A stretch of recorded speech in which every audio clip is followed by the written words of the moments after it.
Good evening, everybody. A very warm welcome to Jerusalem. I'm Angela Feeney. I'm a member of the team behind the Bethlehem Cultural Festival. We're delighted to be co-organisers of this book launch with the Balfour project and the Educational Bookshop here in Jerusalem, where we are delighted to launch Matthew Teller's latest book, which you can see, The 9 Quarters of Jerusalem. We will be joined by Mahmoud Mouna, known to many of you as the bookseller of Jerusalem. He is a son of Jerusalem and a cultural planner, well known to many of you. I think needs very short introduction.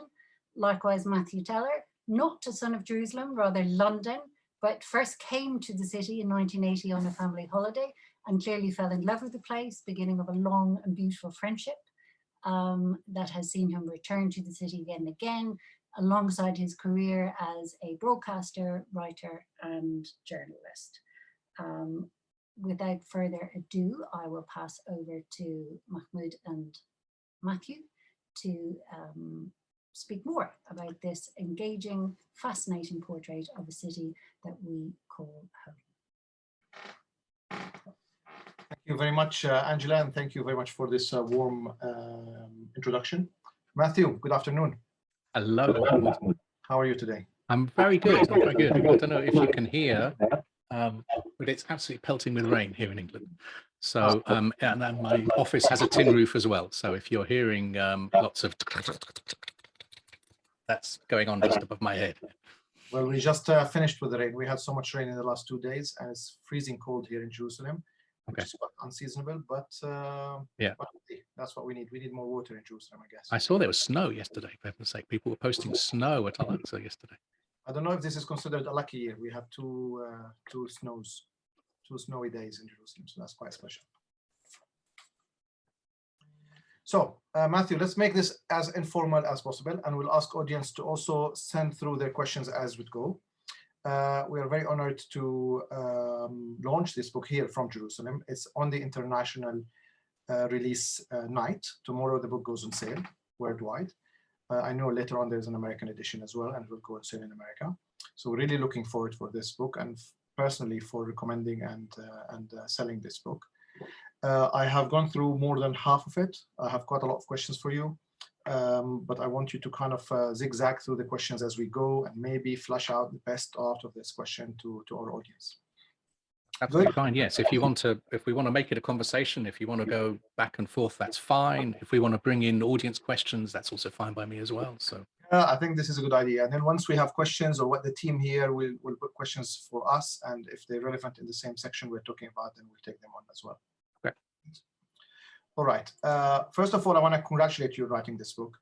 And I want to say that you really have used the distance that you have, the necessary distance away from Jerusalem, that allows you to really write critically, and you can capture this love-hate relationship that we really have in Jerusalem beautifully. The style of the book is very nice, and you covered quite a big range of areas, mostly within the old city, but you also ventured around the outside of the city. So I guess my immediate question is one, why did you embark on this project? And if you have any regrets, maybe this is time to confess. I haven't got any regrets yet. Regrets might come up, as the reviews come in, or as maybe you get some negative feedback. I'm prepared to roll with the regrets as they come. I haven't got any yet. Why did I do it? I did it for a whole bunch of reasons. Let me just actually, before I begin, there's a bit of comeback. There's a bit of feedback on the audio. I'm bouncing back into my own ears. I don't know if we can deal with that at your end or something. Oh, okay, well maybe that. We'll mute back and forth. Why did I write this book? I wrote this book for a bunch of reasons. As Angela said, I started coming. My first trip was in 1980 when I was 11. And that was on a family trip. And I remember, I also wrote a little diary at that time as well, as you do when you're a kid. But I remember snatches even from that time. I remember bits and pieces of being particularly in the souk, and the smells and the sounds and the sights. It was different. It was so different that it kind of knocked me out of my rut. I mean, there's not much of a rut you have when you're 11, but it knocked me out of my comfort zone. And I think I just kept hold of that. My father arranged for me to have a bar mitzvah twice, just shortly after that, in 1982. Once at the synagogue that we used at home, and once at the Western Wall again, back in Jerusalem. And I remember that as well. That was another, it was a very weird experience. Judaism, I'm not observant. I'm not a religious person in any way. And Judaism, sorry, Mahmoud. Which year was that? 82. That was the year I was born, Matthew. I knew you were going to come out with something like this. Yes. Okay. So we've established the age difference between us. Good. Excellent. In public. I like that. But I remember that as well. That was, I remember the heat, and I remember the sort of the atmosphere of that time. It was a very odd thing, Judaism and me. We never really fitted. It never really worked for me. It was a family inheritance, which I've not kept going in my life. I've had the freedom to pick and choose, which is another privilege of mine. But I could see, you know, over repeated visits, as I was coming to Jerusalem over and over and over through my teenage years into my 20s, I was very, very lucky because of the passport that I've got, and because of the privileges that I have, being who I am, being white and English and male, that I have a freedom of movement, which a lot of people, especially Palestinian people connected to Jerusalem, don't have. I was able to use that privilege really all through my life, as to use Jerusalem as a sort of touchstone. So I could keep coming back to it. It was always a point where I could sort of measure my own identity against it, if you like. And so I on all of those trips, as I was coming to and fro, I could see increasingly there were complexities around Jerusalem, around Judaism in my head, and around Zionism in my head as well, which is another thing we can maybe talk about. But even just on a more simplistic level, looking at how people like me, outsiders, tourists, pilgrims, visitors, to particularly the old city, would interact there, and I could see that there was a degree of transactional encounters in those dealings that people had with the people who live and work in the old city. People would come with a sort of tick box. So people would come in order to pray in the church, or they would come to pray in the mosque, or they would come to touch the wall and to pray there. And I could see that people who live and work and spend their lives within the old city were, to some extent, in these people's minds, getting in the way. They were an impediment to the goal of reaching the holy place. And that didn't look right to me. I didn't like that. And I wanted to try and think of a way to combat that. And as I did my research, it became obvious to me that, in fact, that's a very common, it's a common experience. You can look at guidebooks going back into the Victorian era, and people like T.E. Lawrence would talk about Jerusalem and Jerusalemites in very much the same way, where the stones matter more than the people. And so one of the motivations for me writing this book was to amplify the voices of the people, to say that they matter even more than the stones do, even though the stones are important, and the church matters, and the mosque matters, and the religion, obviously in Jerusalem, matters. But we should not be overlooking, and particularly not suppressing, the people who live and work there. So that was a strong motivation as well. But there were others as well. I can do a little bit. Shall I explain about the quarters, where the title comes from, and what was my motivation? Yeah. For trying to overturn the four quarters idea? That was another strong thing which I was seeing all through those teenage and 20s years. If I want to do that, I can just I can share my screen for a little bit, if that's all right. I'm looking at page 37, and you are quoting a fellow British mapper who wrote, "The subdivision of the streets and the quarters are numerous." Ooh, there we go. Important. Exactly right. So maybe that's where you start. How the city has been divided, the rule of these four quarters, the perception of these four quarters, and how they have been used, manipulated, and in some ways constructed until the very much today. Absolutely, yeah. Okay, well, that's a good way in. Let me share my screen now, and hopefully this will work. My apologies to people for the gap. Is that all right? Can you see that? Yes. So this was what I was seeing all through those early visits, and even up till today as well. These are maps. I've taken them from the internet. They're from news organizations online.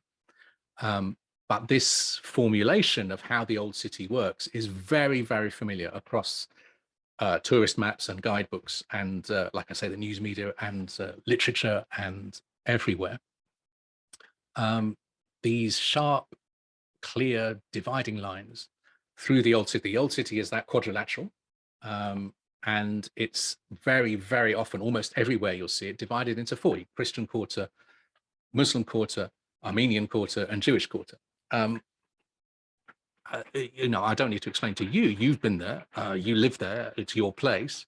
I'm sure many of the people watching tonight will know the place intimately as well. If you haven't been there, and if you don't know, this is fiction. There are no lines between the Christian quarter and the Muslim quarter. That's a street. That's one street. It's a shopping street. It's an important street, but it's a couple of meters wide. There are shops on both sides. The people are the same on both sides. There's not sides. It's just a street. There's no sign. There's no division between the Christian quarter and the Muslim quarter, marking this very clear color-coded border on the map. There are churches in the Muslim quarter. There are mosques in the Jewish quarter. There are people, living everywhere. It doesn't make sense, but people approaching Jerusalem for the first time might imagine that these quarters are holy. This is a holy city. Are these, holy quarters? Is this holy city divided holily into quarters? That's a mistake. But then from that mistake, it's a very short step to the next mistake, which is thinking that, perhaps Christian people aren't even allowed into the Muslim quarter, or the, Jewish people can't enter the Armenian quarter, or, so you get to the situation where a Christian visitor to Jerusalem could easily have the impression that, a Muslim quarter is enemy territory, where it's off limits or something. And the whole thing is bananas. Sorry, go on. How this was constructed? I mean, when did we started to see these divisions, and why? Well, exactly. This is what I tried to start investigating. There's very little about it. I was very surprised, looking particularly in academia, where I was starting. Obviously, that's where you would find the basis of scholarly research. It was broadly accepted. You'd find things like, in the 19th century, Jerusalem began to be divided for the first time into four. But there wasn't investigation. Nobody had actually looked into who had done it. There was a broad understanding as to why, and I can get to that in a minute. But exactly when and exactly who, I was struggling. What I was surprised to find, first of all, was that there are Arabic sources going back to the Middle Ages. There's a bit of a history lesson. Arabic sources that talk of Jerusalem as a sort of a mixed cluster of neighborhoods. So one historian speaks of 39 quarters of Jerusalem in the 13th, 14th century. And there's another one, Mujahid ad-Din, who's a Jerusalemite historian, who described 18 quarters in 1495. That lasted through to the time of Napoleon. Napoleon invaded Egypt and then Palestine in 1798-99. But when you say 39 quarters, you're not really, you're meaning 38 neighborhood in a way, or hara, or whatever. This is exactly where we are. This is exactly the point. So there's a whole thing, I'll come to it in a second, about how English uses the word quarter, and how there's a mismatch between English and Arabic, and how the person who I'll come to, who identified these four quarters, I think, didn't know what he was looking at, didn't know where he was living. So we find in the early 19th century, there's this surge of interest in Europe in Arab and Turkish culture on the back of Napoleon's military adventures. And then you find the first map of Jerusalem, which is based on measurements taken on the ground. So that all the maps previously in the Middle Ages, they were all sort of idealized portrayals of this holy city. And this one is the first map, which dates from 1818, which is just after Napoleon, or kind of at the same time when all of that was happening. You can see east at the top, which is slightly unusual for us. You have to sort of turn your orientation around. But what I've highlighted is the only label that refers to that ethno-religious division, ethno-religious settlement, which is Judenstadt, Jewish city, Jewish quarter. There's another one shortly afterwards. This one was 1835. So we're moving on just a few years. This is an English explorer, Frederick Catherwood. Again, the only one that he has named as being an ethno-religious identification is Jews Quarter. But on this one, you can also start to see areas of Christian settlement, Greek and Armenian. This is reflecting European concerns about how Europeans are starting to get more interested in what they saw as the Holy Land. And then there's another map shortly after that, 1837. And this is the first time that we start to see quarters coming in. There's a Jewish quarter. There's also a Greek quarter and a Turkish quarter and an Armenian quarter and a Latin quarter. This, as far as I know, this is the first time any of these names appear on a map. This is 1837. And this was in the time of political upheaval. There was a rebellion in Egypt. There was a challenge to Ottoman rule. There was a popular uprising in Palestine. There was a power vacuum. The European states were kind of jockeying for position, were trying to take advantage of instability. During this time, there was a period, Britain, as we tended to do, we came in, we bombed Palestine into submission to make sure that all that instability was tamped down, and we handed Palestine back to the Ottoman Sultan in Constantinople. But the British Army, or the British Navy in this case, remained. And there were Royal Engineers, British Royal Engineers, who were surveying terrain, creating maps.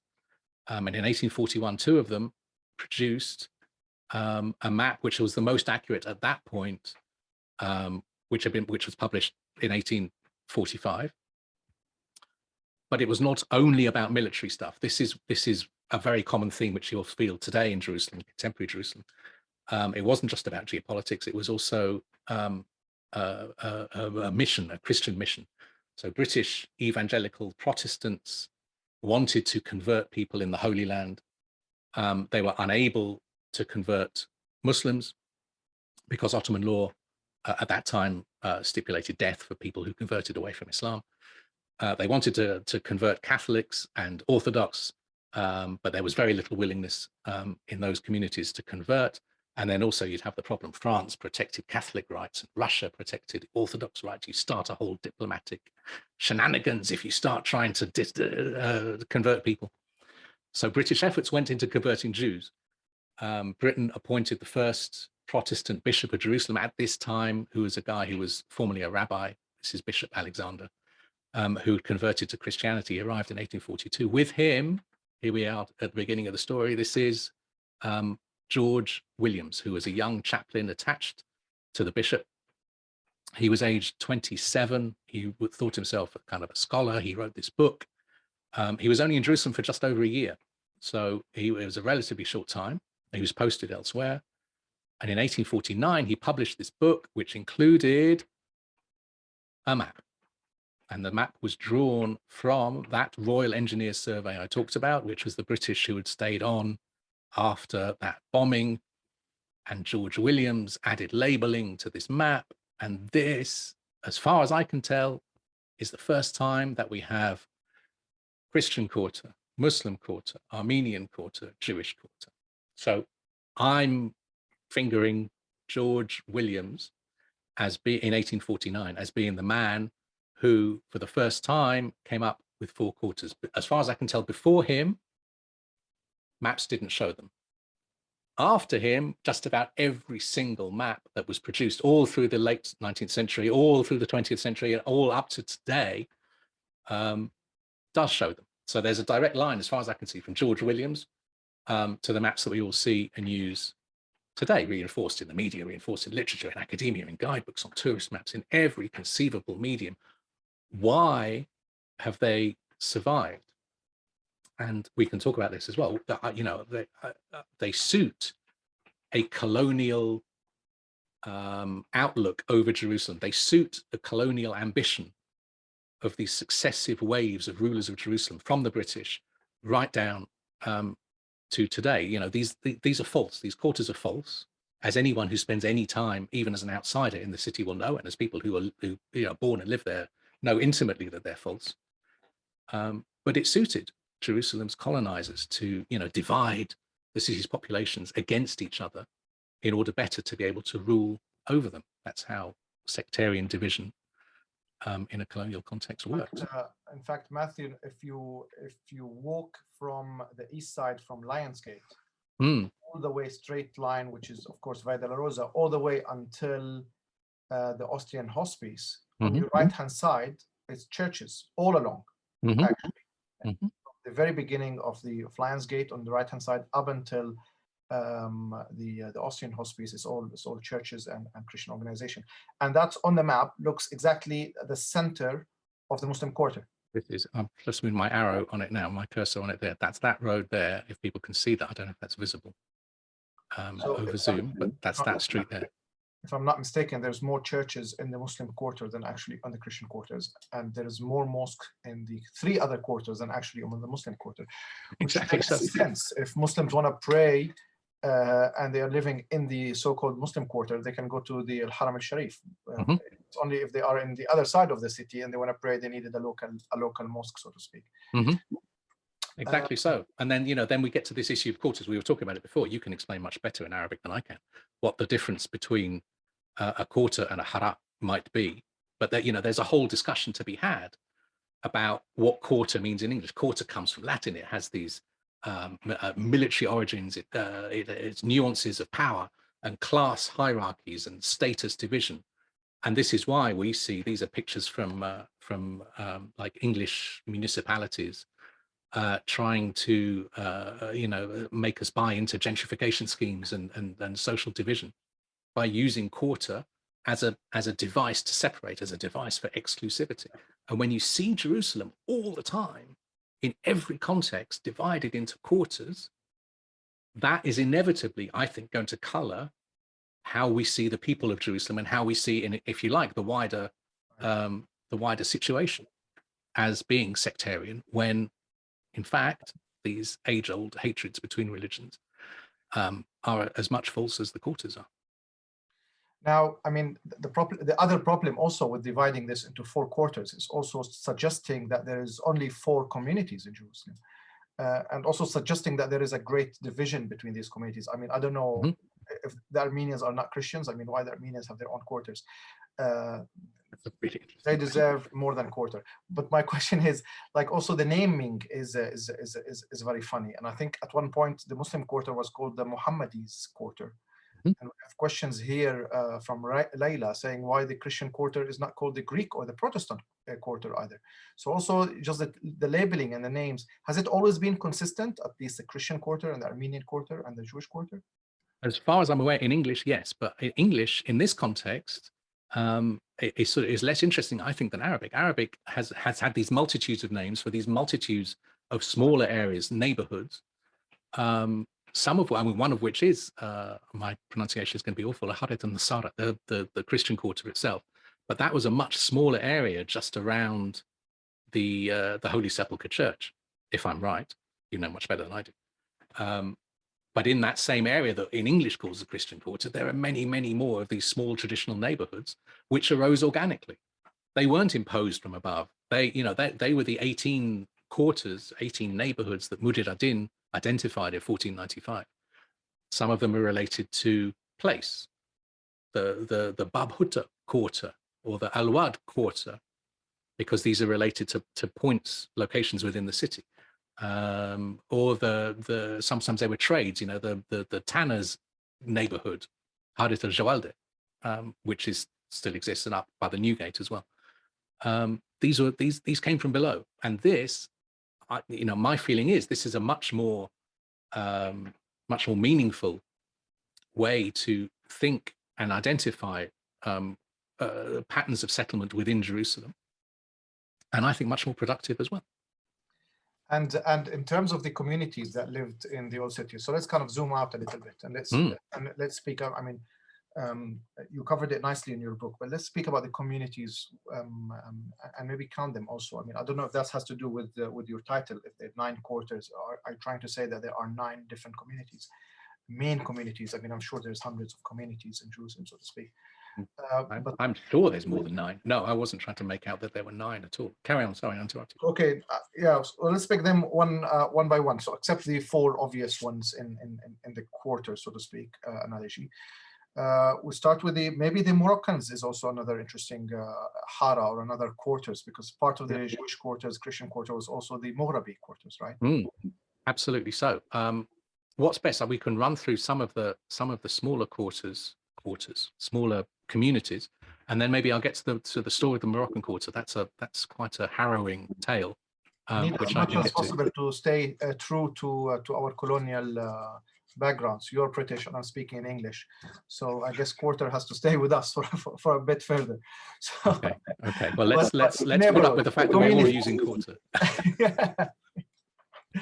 So we'll start with the Mughrabis. Maybe you can tell us about the Mughrabi quarter. Okay, I will give a go. Let me just find. I'm going to share my screen again. I'm going to run through some images.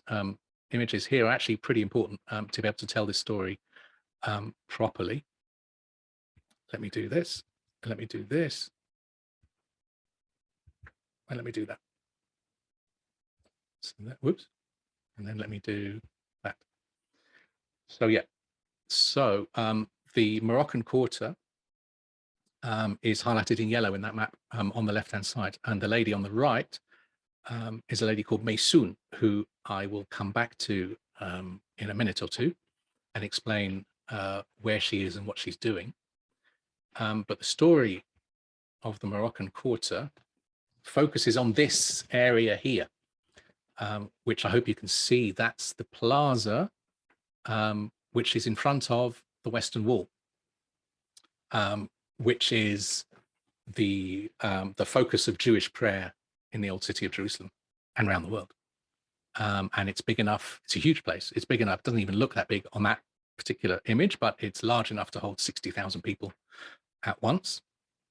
And it's generally full on Jewish holidays, Israeli national celebrations. The Israeli army uses this area for swearing in ceremonies for soldiers, deliberately, because of how the Israeli government uses and projects this place. It feels like it must always have been there. But here's an image coming up of what it used to look like less than 100 years ago. So then what we have on the left is an image from the 1930s.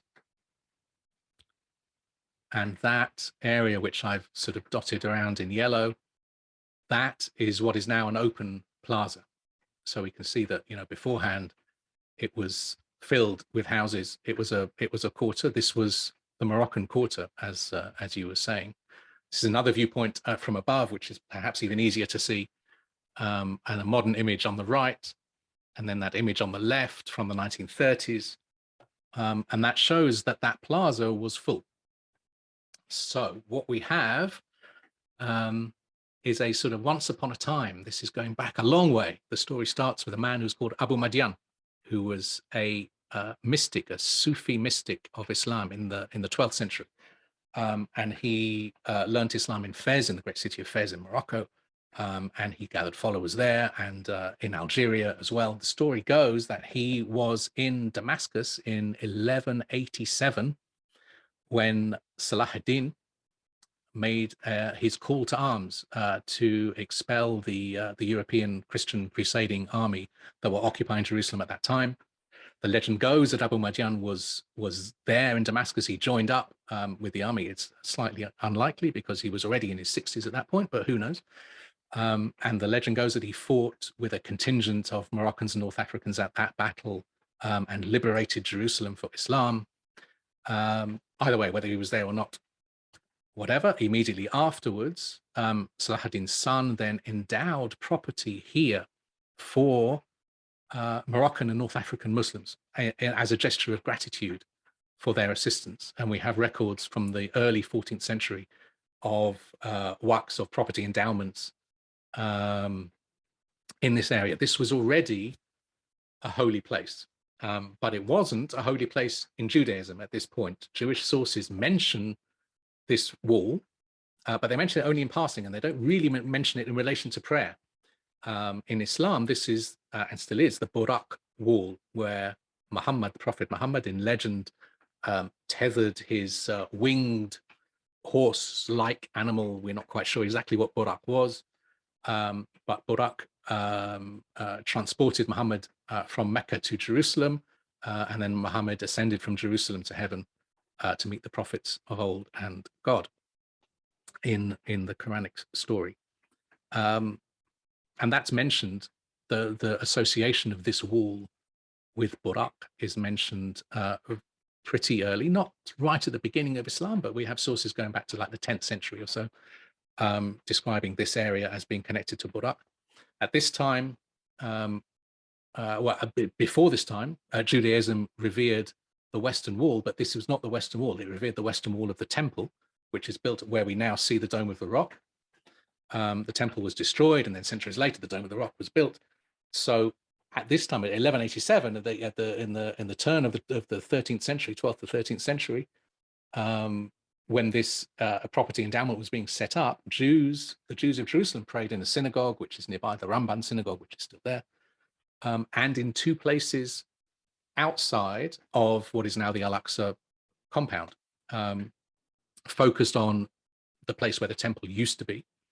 One was outside the Golden Gate, and one was on the Mount of Olives, which is just to the east, where you can stand on top of the Mount of Olives and look down, and you have a view directly over the esplanade of the temple compound.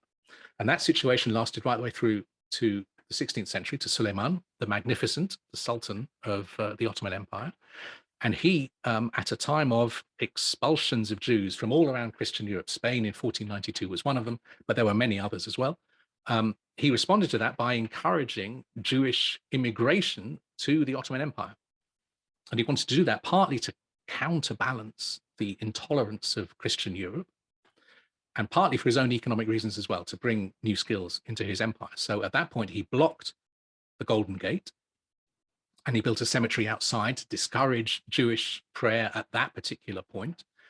And he also opened an alleyway, which we could see on this image. This image is much later. This image is from the 1930s, but this shows the layout of what he did. He opened an alleyway, which is marked in yellow, just in front of the Western Wall, to enable Jewish public prayer back in the very, very heart of Jerusalem.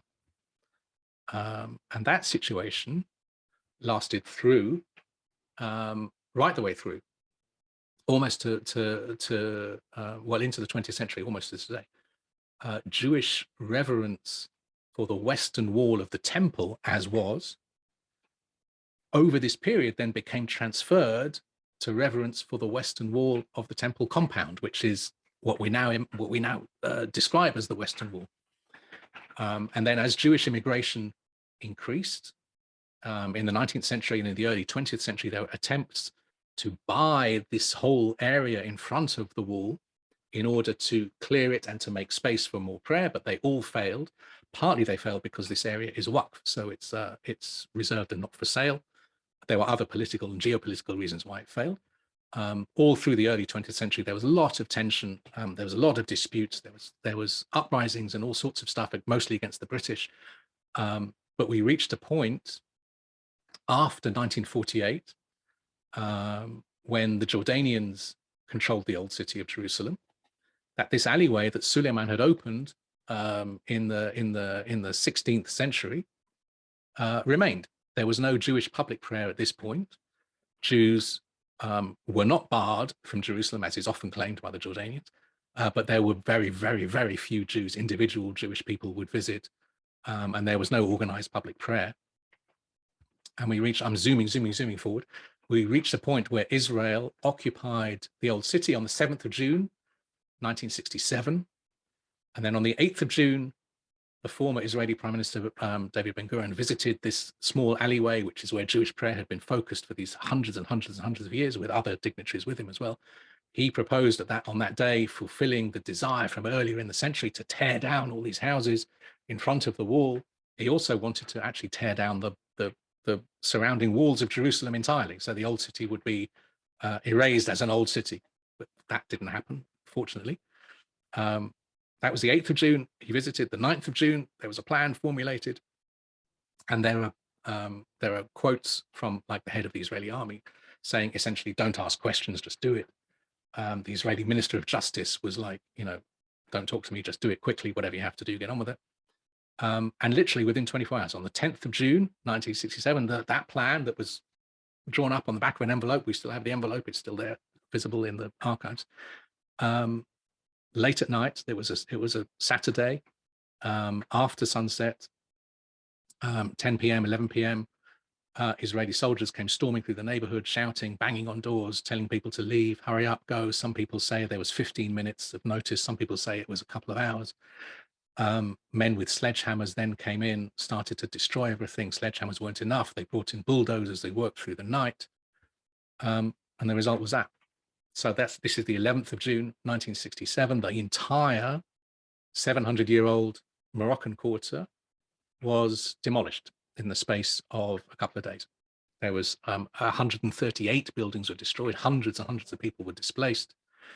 One woman we know is named who died that night. She was an old person and she was deaf, and she didn't hear the shouting and the banging and all the uproar. It was the middle of the night. She slept on in her house, and her house was bulldozed around her, which is shocking enough. There's another bit of shocking research, probably I think the most shocking bit of research I'd found when I was researching this whole book, was to find an account 30 odd years later, 1999, where the engineer who was in charge of the operation went on the record saying that he was aware and saw several what he called Arab corpses that night in the ruins, and some were removed, but he says some were just bulldozed into the dirt right there.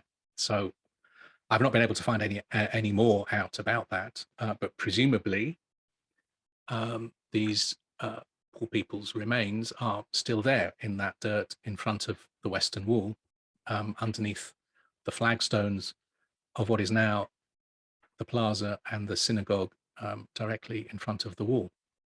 Not every single building was destroyed.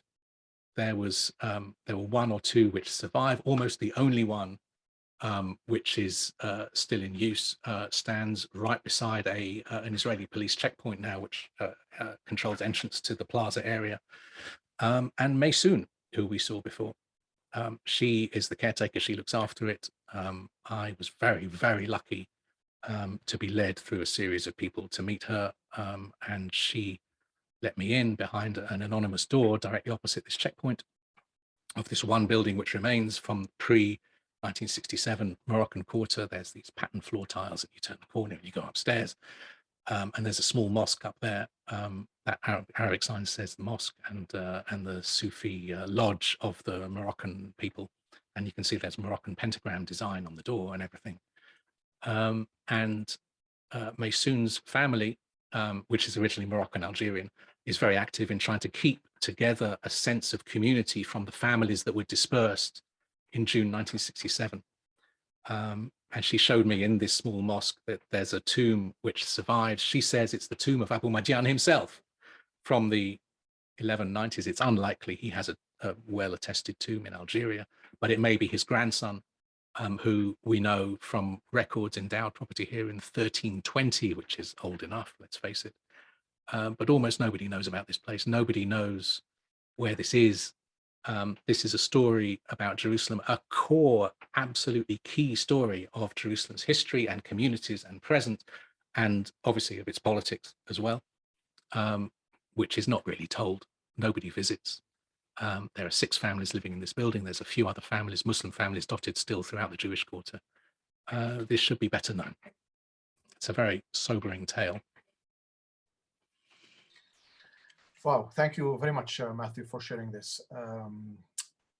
There's a couple of projects. We'll try to share some of the links on actually trying to reach out for the families that were there. There was a couple of projects, Okay. so maybe we'll share some information as we go on this. Please do, please So, do. so this is one community that was almost pushed out. We still have the Mughrabi family. I mean, the Mughrabi story and the Mughrabi individuals who come from these countries are Jerusalemite like anyone else, and we continue to see them living here and there and to relive these stories. But this is a sad story for one of the communities. Other communities survives, Matthew? There are plenty. There are plenty. I can run through some. Again, I've got some more pictures. Do you want more? Can you take any more pictures and stories? No, please. The visuals are really useful. Okay. I'm happy to do it. Let me share again, and we can run through just some of the communities that remain that I was very lucky to see. Again, I can identify a bit on the map as well. So that map will stay on the left and the little highlight area will move around. This was a lovely story, amazing story. Again, also very little known, surprisingly little known. Up in the top right-hand corner of the old city, just inside Herod's Gate, I spent some time talking to and writing about the people at the Indian hospice. And Jerusalem has lots and lots of these hospices, which are, in this context, a hospice means a Muslim religious institution, specifically related to Sufism and Islamic mysticism. It's a really, this is a particularly fascinating place. This commemorates another legendary visit to Jerusalem about 800 years ago by Baba Farid, whose nickname is Shakar Ganj, which commemorates the time when he was a little boy. He prayed so hard that under his prayer mat, sugar appeared. So his mum called him Treasury of Sugar, which is Shakar Ganj, or Ganj is Shakar, which is lovely. And he grew up and whatever, and came to Jerusalem and went back again, and is now celebrated as one of India's most holy mystics. He forms a bridge, amazing bridge, between Islam and Sikhism. His poetry, which he composed in Punjabi, which up to that point had not been considered a sort of literary language at all. Beautiful poetry was absorbed into the Guru, I'm going to say this wrong, Guru Granth Sahib, the holy book of the Sikh religion. So he forms this he was Muslim, but he forms this amazing bridge between Islam and Sikhism. And his shrine in India is visited by hundreds of thousands, millions of people a year, probably. And he's supposed to have come to Jerusalem, and he meditated for 40 days, and there's still a cave and a little mosque within this small compound, which is home to a little cluster of Indian Palestinian families, or it's one extended Indian Palestinian family. That's one. There's lots more to say. That's one tiny little story about Jerusalem's Indian connection. There are many more. Just nearby is the Afghan hospice, which is built directly back to back with the Bukharia hospice, and that's a little tiny community with this centuries-long tradition of hosting Muslims from Bukhara and the lands of Central Asia, Uzbeks and Tajiks and Turkmen and Afghans and Uyghurs, and many others as well. There's some great stories about the Dom gypsies. So this is in another corner up inside Lion's Gate. This lady is Amun Slim, who runs a community center for the Dom community that lives there, and also outside the walls in Shofat. They self-identify as gypsies. I know gypsy has sometimes in Europe it has some overtones. Sometimes it's pejorative, sometimes it isn't. She chooses to identify herself as gypsy, so I'm okay using that word. That community has lived inside the walls for like 200 years or something. There's a long load of history connected with them as well, and how they came and what their patterns of movement were. Very, very marginalized people. They tend to be at the bottom of every economic and political and social marker that you care to define. They're at the bottom of it.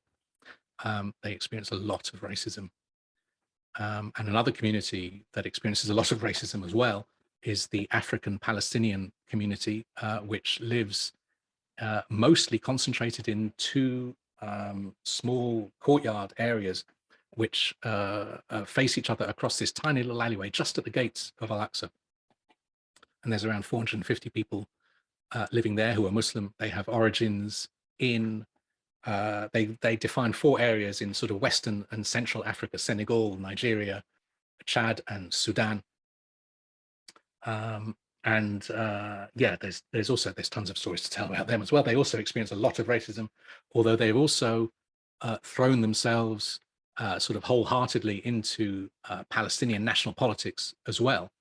So there are several people in that community who've served long jail sentences in Israeli jails.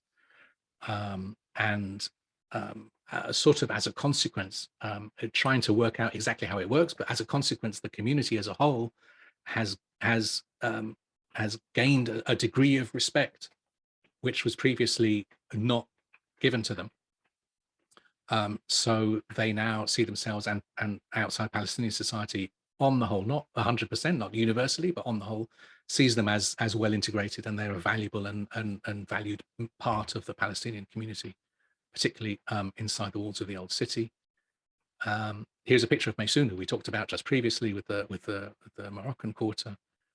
Beside her is a guy, lovely guy, called Sami Barsoum. He is the Mukhtar, or the community representative, mayor, sort of. He calls himself the mayor of the Syriac Orthodox community. They're not Syrian, but they are an ethnic group which originates in the borderlands between what is now Syria and Iraq and Turkey,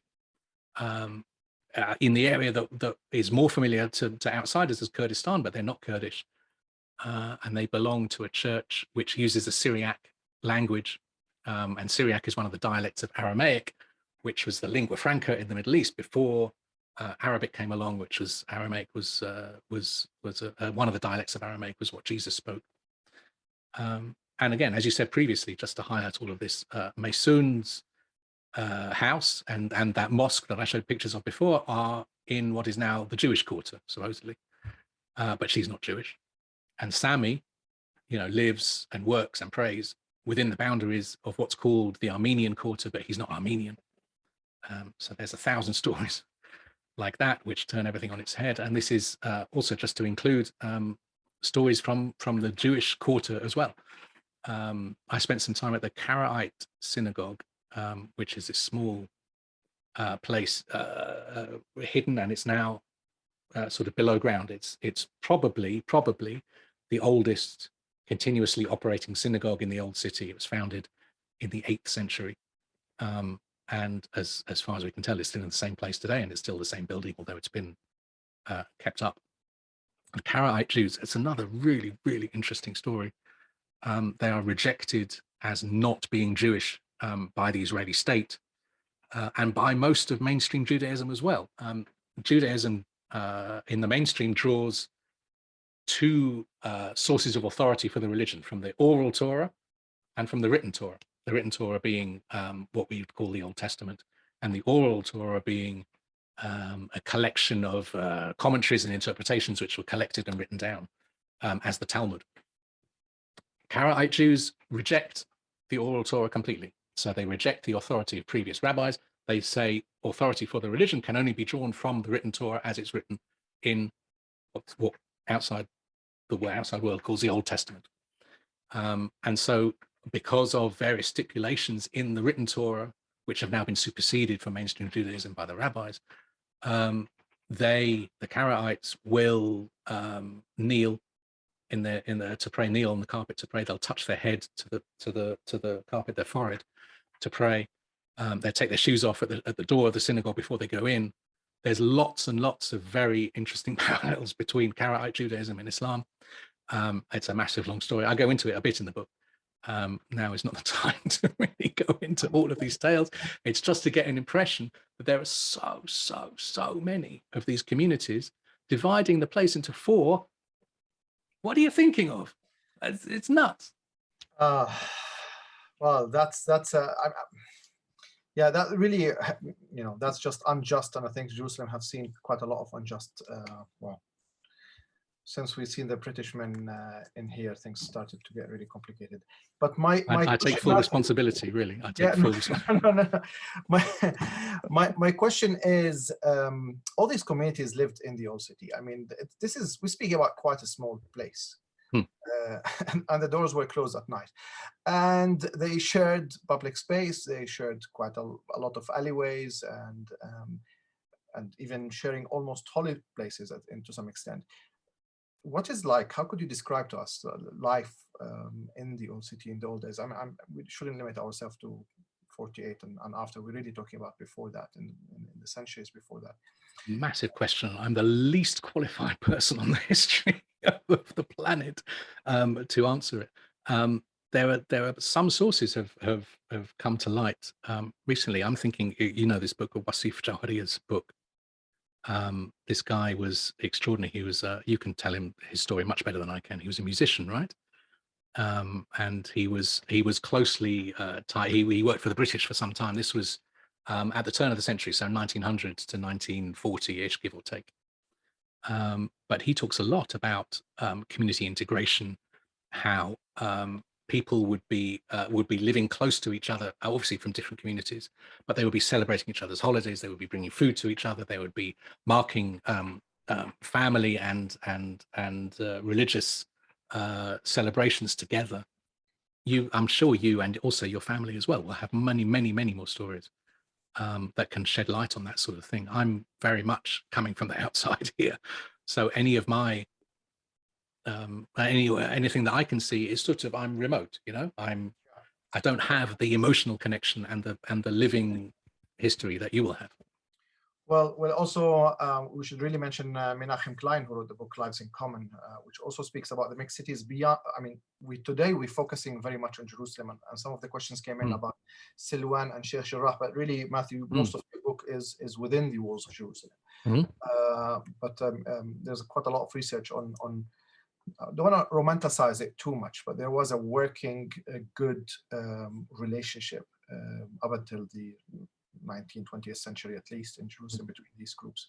Now, there are also not just communities, there's also, I don't know if to call them community as such, but there are centers that existed for 100 and so many years, and they're serving the communities.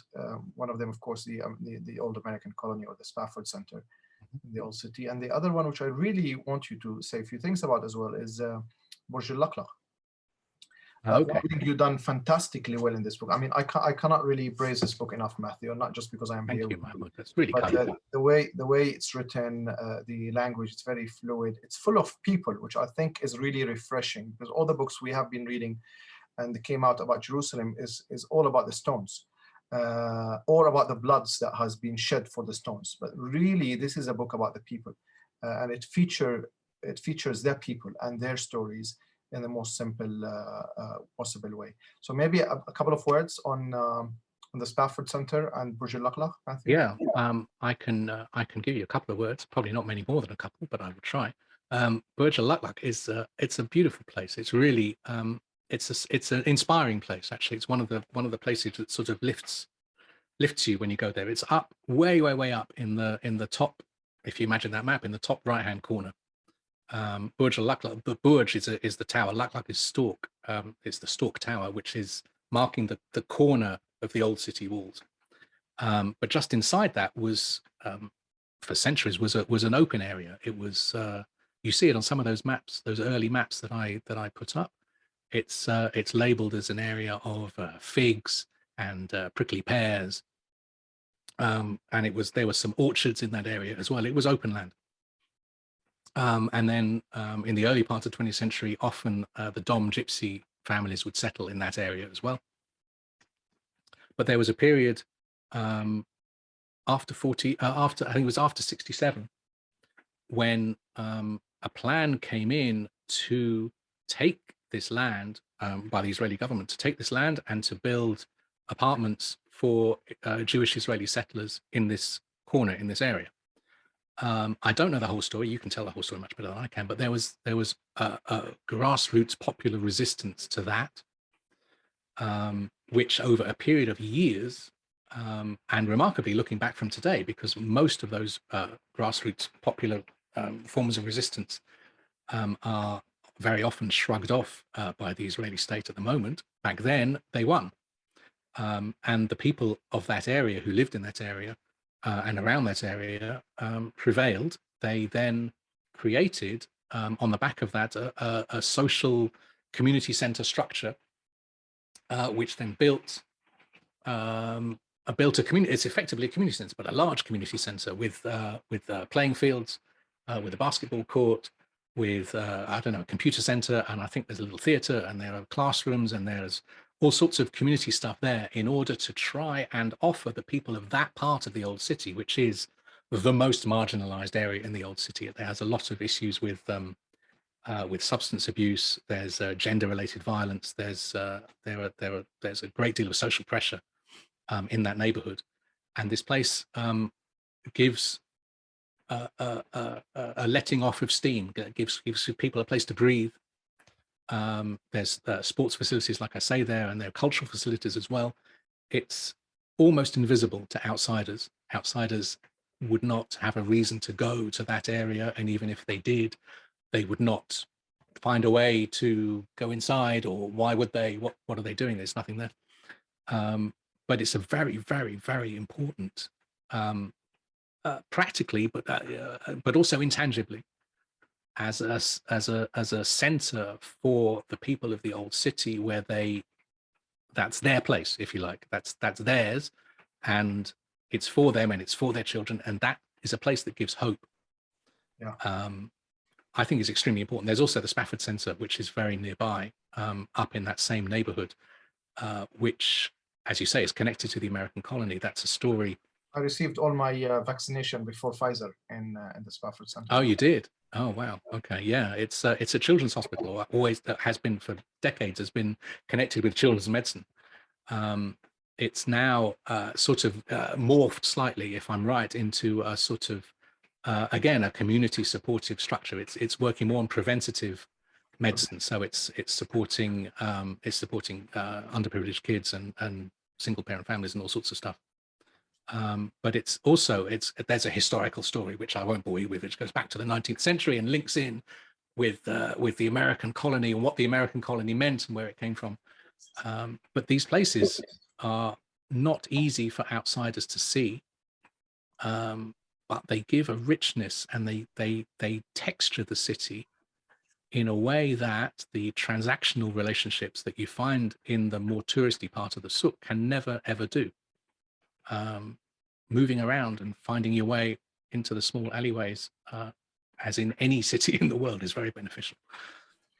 And I think the American colony, not because I am now in the bookshop at the American colony, but I think the American colony is another example of this mutual relationship, give and take, with Jerusalem. And I think most communities, perhaps all communities actually in Jerusalem, have had that good relationship with Jerusalem. And I think it's good to remember that. Well, I've got a question as well, talking about, since you're in the bookshop and it's a sort of cultural hub. For the Palestinian people, it's a conversation, right? It's not what it is, an interview suddenly.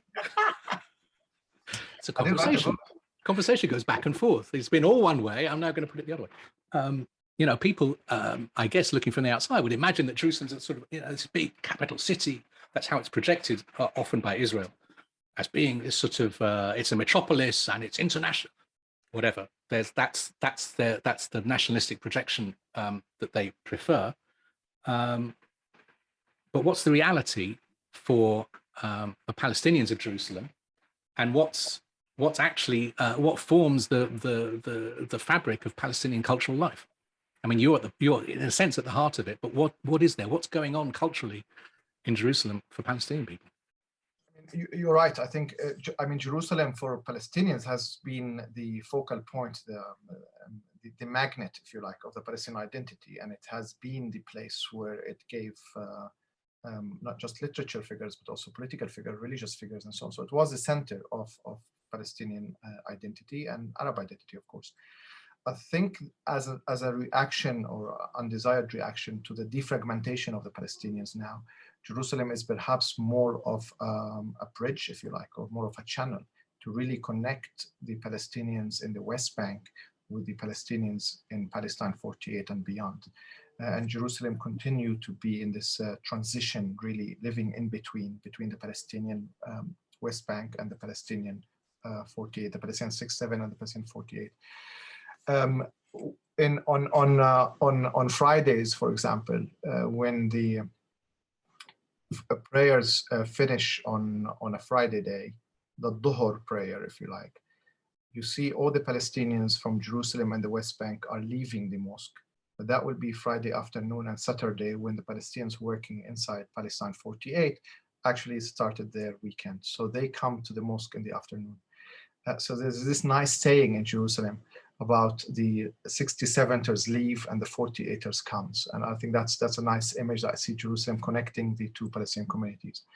On culture, I think Jerusalem is trying to keep up with its legacy of being this magnet for Palestinian culture, where artists and writers and creators and so on were in Jerusalem, launching their work, starting their career, expressing their art or exhibiting their materials. And I think now we have lots of competition. We have a good competition. We have a competition, of course, with Ramallah in the West Bank, and we have a competition with Jaffa. With Jaffa, Arus al-Shamal, the Bride of the North. And Jerusalem is struggling a little bit to maintain its legacy, to maintain its class, its charm, if you like, where these two pulling magnets. But it's surviving, and I think the people of Jerusalem understand this dynamics very well, and the importance of cultural identity, or what we call cultural identity in Jerusalem, to express the Palestinian cultural identity from Jerusalem, because this is where it's multiplied and it has its power. So, but people in Jerusalem also have this love-hate relationship, which I think is the most obvious in every day. People cannot leave Jerusalem, but they hate being in Jerusalem. And when we talk among ourselves as Palestinians, it's always like, you know, I wouldn't change Jerusalem for anything else, but I also cannot survive in Jerusalem. And there's this feeling of strangling in Jerusalem. And I hope to kind of connect the 2 points, I hope that culture is increasingly trying to provide answers, and I think at least helping people coping with the city. The city often feel like a burden, a very heavy burden on Jerusalemite. They have to lead the Palestinian national project, if you like, in Jerusalem. All the eyes on Jerusalem, everything's happening in Jerusalem can duplicate, and we saw this last year. Now everyone's waiting, not just for Jerusalem, everyone's eyes on Damascus Gate. And what's going to happen on Damascus Gate is going to be decided by the youngs of Jerusalem. And what's going to happen beyond that could be way beyond the capacity of what Jerusalem can take responsibility for, in a way. But I'll tell you another secret about the old city, Matthew. I have established this habit. This is the first time I'm sharing it in public. I have established this habit of going mostly on Friday afternoons to the old city, very late afternoon, when the city is quiet and kind of sleeping beauty or starting to sleep. And I started this conversation with the stones of Jerusalem, because I think the stones of Jerusalem is the only witness on the last 2, 3, 4, 5,000 years. And they have seen all the civilization, and they have seen everyone coming through Jerusalem. And I'm starting to have a conversation and imagining what the stones will be saying, and what will be their answers to some of my questions. Last Friday, I can tell you the stones were laughing. They were laughing at everyone. They have seen all these scenarios before. They have seen everyone trying to call Jerusalem their own, and they have seen everyone's trying to call Jerusalem their capital. And it's laughing because it's just someone gonna go and someone else gonna come, and they've seen this all before. So that's what I would like to share with you on answering your question. Lovely, that's beautiful. Are you recording this somehow? Are you writing down? No, I mean, I don't mean this conversation. I mean, we're recording this conversation. Are you recording your impressions of the stones? I am. Maybe that will end up a conversation with the stones of Jerusalem. Maybe that will be do it. An next reflections. Now we can't close this session without speaking about the ladder. The ladder. That's from the sublime to the ridiculous. That is. We're going from this beautiful story. going to this this crazy. No, you know, I don't know if your Arabic helped you while in Jerusalem. People in Jerusalem, they always go down anywhere else. They're going down south, they're going down north, they're going down to Ramallah, they're going down to Haifa, they're going down to the sea, and they're always going up to Jerusalem. So there's always this notion of superficial, artificial ladder, maybe a spiritual ladder. Okay. They're always going up. If they're going to Jerusalem, they're always going up. You find the beautiful in everything. I'm going to tell you, you know, this story about the ladder itself is not beautiful really at all. It kind of has its elements, but So this is beautiful. This ladder. is like this metaphorical ladder you're talking about. You're speaking. You tell us about the physical ladder. I want to hear about the metaphorical one as well. Maybe we'll come back to the metaphorical one. I'm very happy to tell you the story of the physical ladder. Let me just let me do the sharing screen thing again. This is a lovely story. It's based at the Church of the Holy Sepulchre, which is that yellow spot highlighted on the map there, which is the site of the crucifixion, the burial of Jesus. Now, the church is shared. So there are multiple different denominations which look after the church and which are present in the church. The three main ones are the Armenian Orthodox, the Greek Orthodox, and the Latins, or the Roman Catholics, as they're called, specifically the Franciscan order. And there are also the Syriac Church and the Coptic Church and the Ethiopian Church also represented. It hasn't always been that way. There have been others. The Georgian Church at one time was very big in Jerusalem, and also the Serbian Church. But with you know, the spiritual and the political stakes in this place are so high. It matters so much to so many people. There's always been sort of jockeying for position to such an extent that there, you know, a tradition arose at least from 15 to 17, which is when we have documentary evidence, but it may have been long before that, that the keys of the church would be entrusted to two local Muslim families rather than Christian.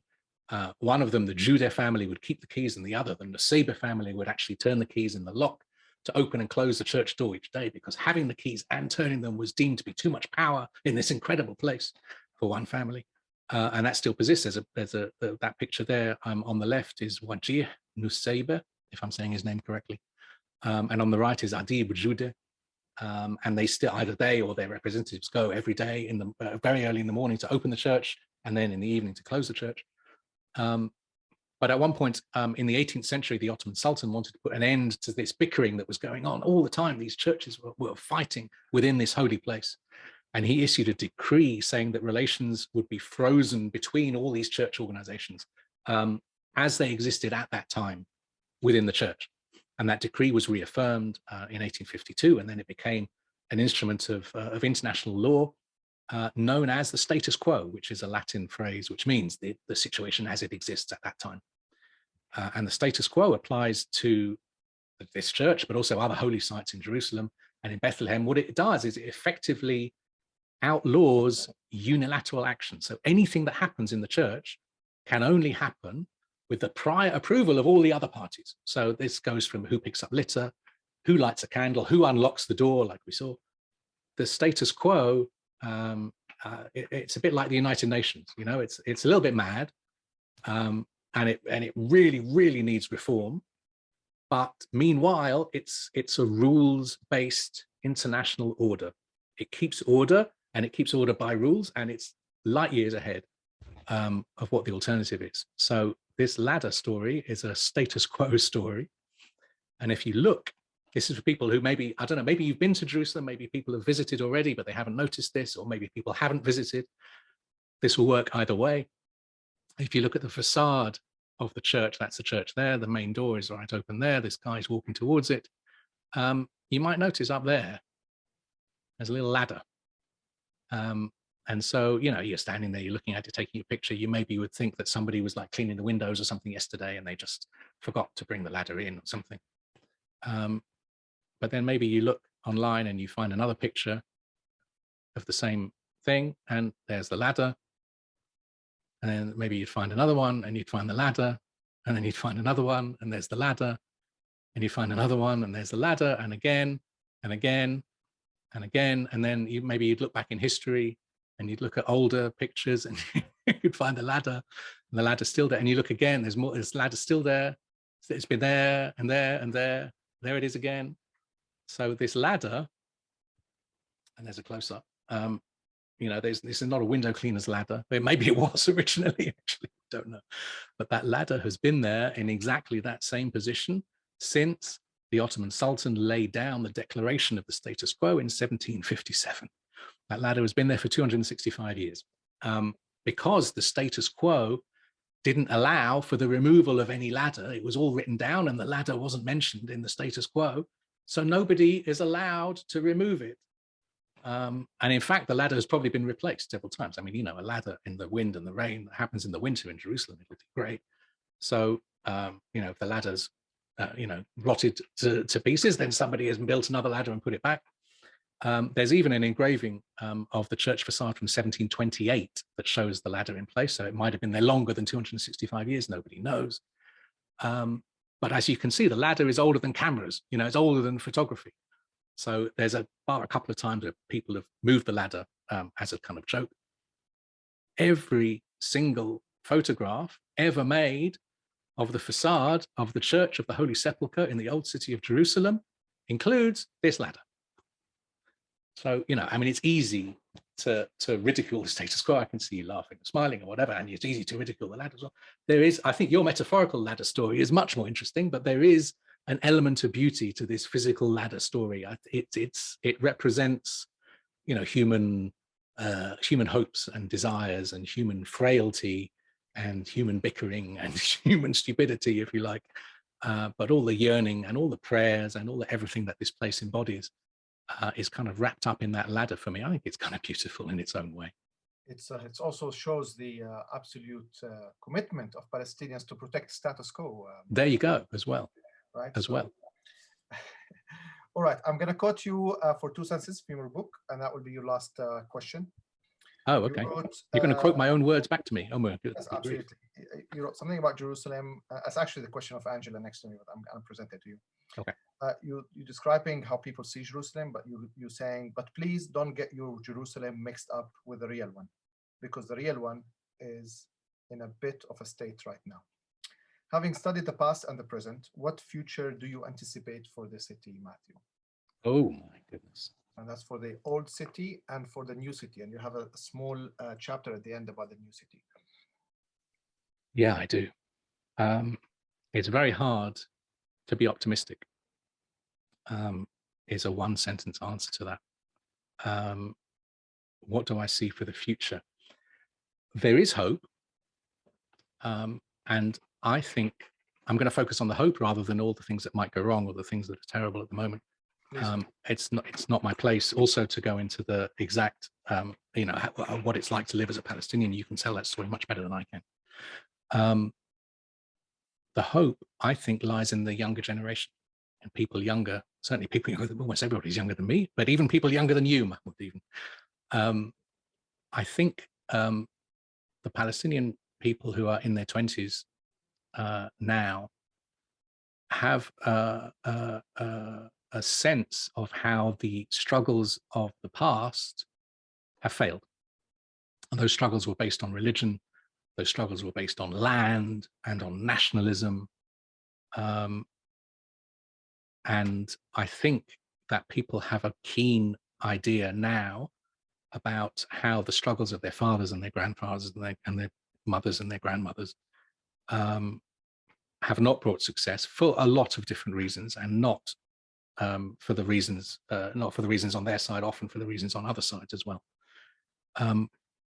But I think they can see a future that depends on rights rather than land. I think people understand that a way forward for Jerusalem, and a way forward in a sense, although I'm not qualified to speak on the subject, but in a sense for the Palestinian national struggle, is a future based on human rights. And finding an equity between all the people who live in that famous formulation between the river and the sea. That sense of clarity, which I can feel in the younger generations, but much less in the older generations, is a source of hope for me.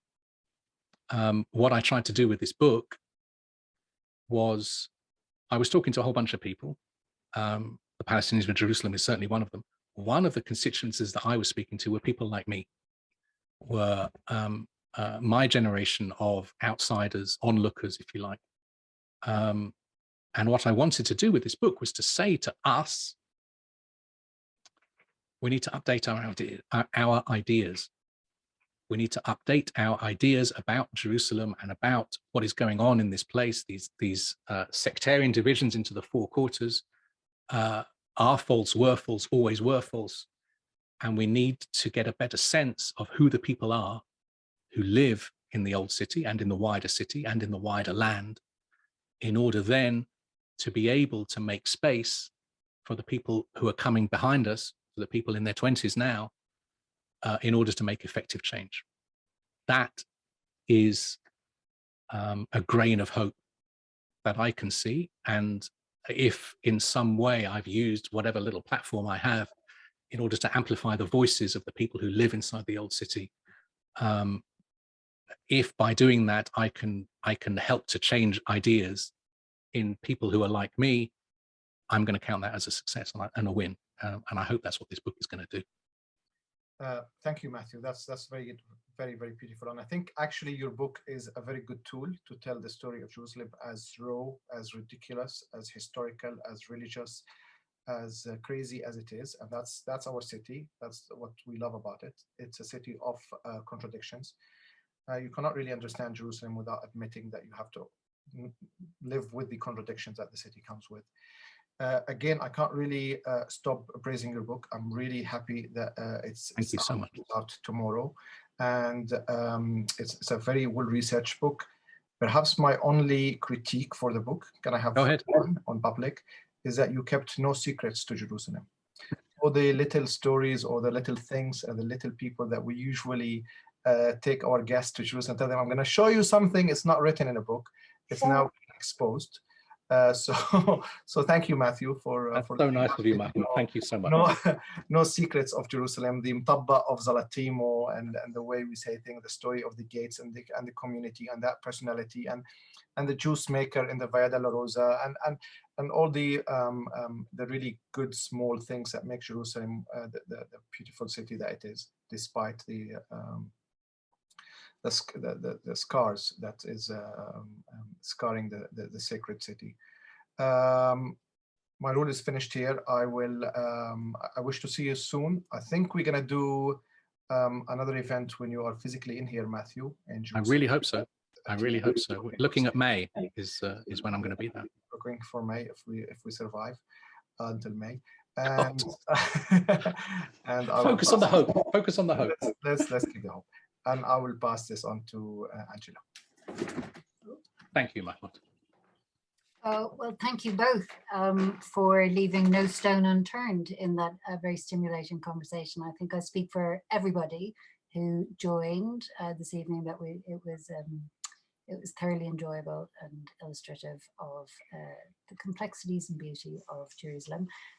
As Mahmoud said, be sure to buy the book in your local bookshop rather than online, if at all possible. It launches tomorrow, the 17th of March. And all that remains is to thank you on behalf of the Bethlehem Cultural Festival, the Educational Bookshop, and the Balfour Project. Good night.